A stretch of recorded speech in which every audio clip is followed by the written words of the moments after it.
Hey, so this is Trish and I want to welcome you to day 4 of Trish's Chronicles. And just a quick intro to tell you what I'm doing. This is a challenge that I created for myself and for you if you want to jump on board. This isn't about going and signing up, by the way, for this challenge. This was me trying to push myself out of my comfort zone because for some reason I just don't want to do video, right? I used to do video all the time and then I kind of got out of it and I've just found it really, really difficult to get back into doing video again. So this was me pushing myself out of my comfort zone to do video. And so the idea of this challenge is that I'm going to create, and you, if you want to join in this challenge with me, you can go and do it on your own. You're going to create 4 folders, 3 folders even. The first one's going to be green, the second one's going to be amber or yellow, and the third one is going to be red.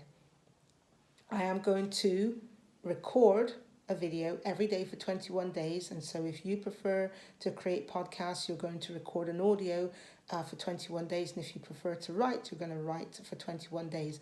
And you are just going to do this for 3 minutes per day, right? And you're going to do this consistently for 21 days. And then after the 21 days, you are going to compartmentalize what you have created. So in the green folder, you are going to put all of the videos that you say, yep, I like those, I can post those. In the amber folder, you're going to put the files where you go, nah, they're kind of okay, right, but they're not fantastic. And then in the red folder is the hey no folder, right? So they're not going anywhere, but you're not allowed to delete those files.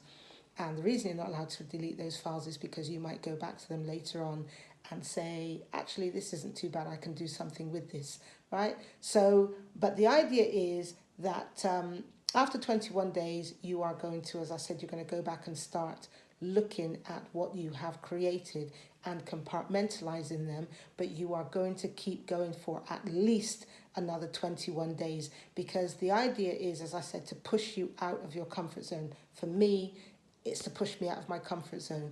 So I am going to put a link to the blog article where I talk about this on my website. I'm not asking for your name and email address. I'm simply trying to help you to get your voice out there. I'm simply trying to help you to find your voice, because the only way you find your voice is just by keep doing something over and over and over again. As I have said the last few days, I'm not just going to come on here and ramble about what I've had for breakfast and what my day has been. I am actually going to give you some information that you can use today. But let me just say this. You know, I admire those people who turn around and say, take massive steps. You know, you got to take massive leaps. I remember when I used to listen to Tony Robbins years ago, it's like small steps wasn't good enough. You had to take massive leaps. And I admire those people who are able to take the massive leaps and just run with something, and nothing's going to stop them and nothing's going to get in their way. But there's something powerful about small, consistent steps, right?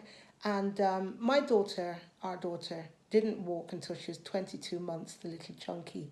Yeah, we were in Venice carrying this little girl up the steps all the time, and everyone looking, thinking, you know, why didn't that kid just get out and walk? And you want to see this because a kid won't walk, you know. But she didn't walk until she was 22 months, and we didn't turn around and give up on her because she didn't walk. You know, we just encouraged her until she did walk. And when she did, she took off, right? When she started running, she was one of the most awkward runners. And then when she really started running, she took off.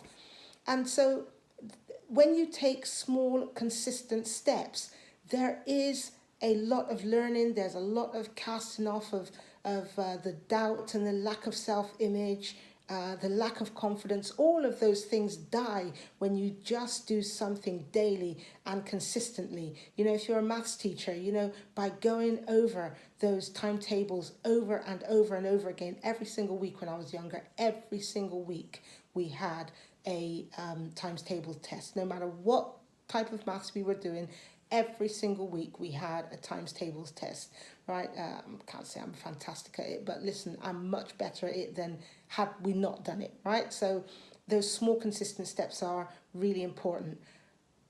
But what I really want to talk to you about today is transformation. yesterday I talked about the fact that when you're talking about your product, you talk about what you do, what your product does, not what it is. Because very often people come online and they want to say, my product does this. My products can help you do X, Y, Z, or they talk about themselves and say, this is my story. And while story is very, very good, your story has to resonate with your audience, because if they cannot resonate with your story, they're going to say bye and they're gone. So as I said yesterday, I was talking about what your product does, not just what it is. And so today I want to talk about the transformation, and I am going to relay this back to a client that I was talking to today, and they have a website, and let's just say that what they are talking about, because I'm not going to go into it, is kind of a bit of a sullen subject, right?